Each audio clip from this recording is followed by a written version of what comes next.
This is Stark, and in this video we will be looking at the reconstruction of post-war Japan.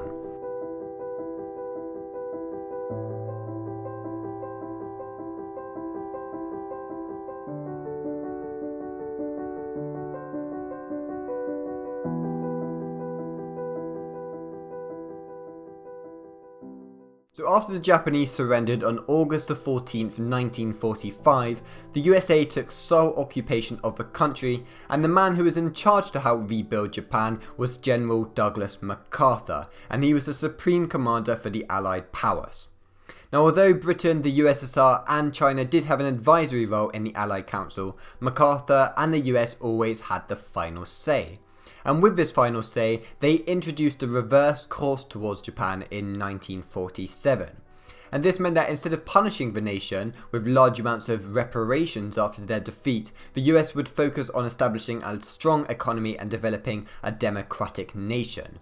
Now, they did this because Japan was seen as a central part of the US foothold in Eastern Asia because of its geostrategic importance, which is basically its importance based on its geography. So as a result, the US started to target Japanese communists instead of war criminals, and many right-wing officials regained their position in government as it was made sure that Japan would stay aligned to the US policies. So in order for Japan to become an exemplary capitalist state, it was important that the economy was revived. And therefore, in 1949, MacArthur received instruction to ensure strong economic stabilization. And this program was based on accelerated economic recovery so that their economy was similar to that of the US.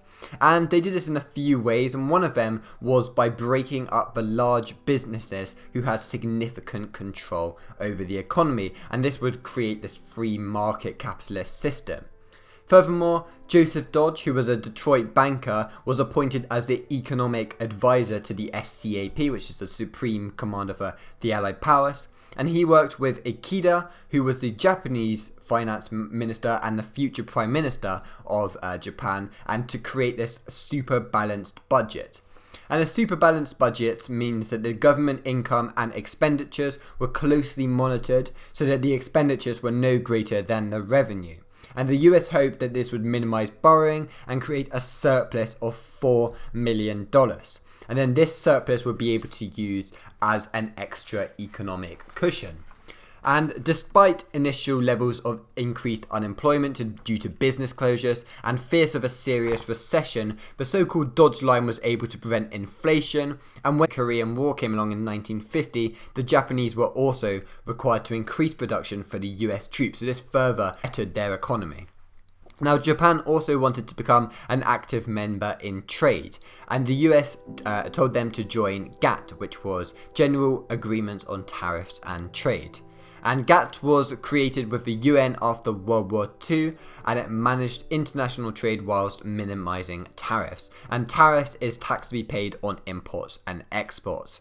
And this Japanese inclusion meant that they had stronger access to Western trade, whilst they were not allowed to trade with communist China from late on in the 1950s.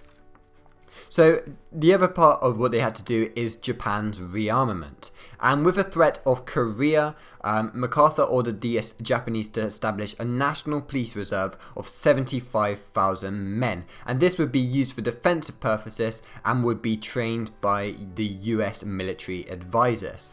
And by August 1952, the Japanese army had enlarged them to 110,000 ground troops and 7,600 men in the navy.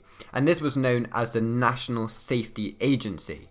So to further enlarge the military, plans for a Japanese Air Force were also announced by the US Joint Chiefs of Staff in November 1952, and after the Eisenhower administration came to power in 1953, Dulles announced further plans for the creation of a 140,000 men self-defense force, supported by the US funding of $240 million.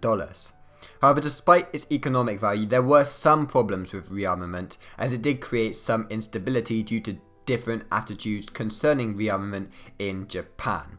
And after the Korean War finished, USA's main aim was to control rearmament rather than to consistently build upon it, as they had already done that in the first part of the years. So basically, Japan needed rearming even though they had been a previous enemy to the US.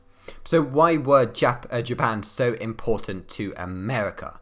And especially when Mao committed to an alliance with Stalin in February 1950, which was the Sino-Soviet alliance, which we'll learn about later on, Japan gained even more geopolitical significance as it was the USA's entry point into Asia. And the Japanese Prime Minister Yoshida was also keen to negotiate a peace treaty with the US, which would provide Japan with safety and full sovereignty for the return of US troops within Japan. And this was negotiated with John Foster Dulles. So eventually, on September the 8th, 1951, there was the San Francisco Peace Treaty, which was signed. And 48 different countries signed this San Francisco Peace Treaty. And this ultimately ended the US occupation of Japan.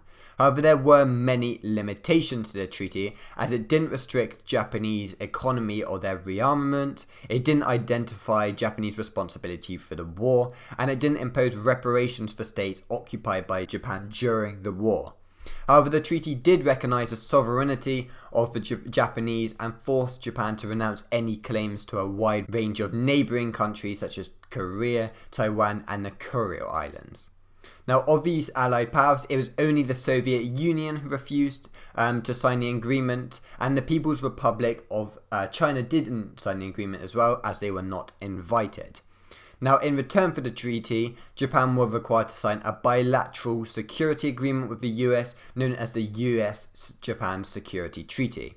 And this gave the US unrestricted use of military bases in Japan, administrative control of Okinawa, which was a Japanese island, and the right to use military force to intervene, and the right to veto Japan offering their military bases to other states.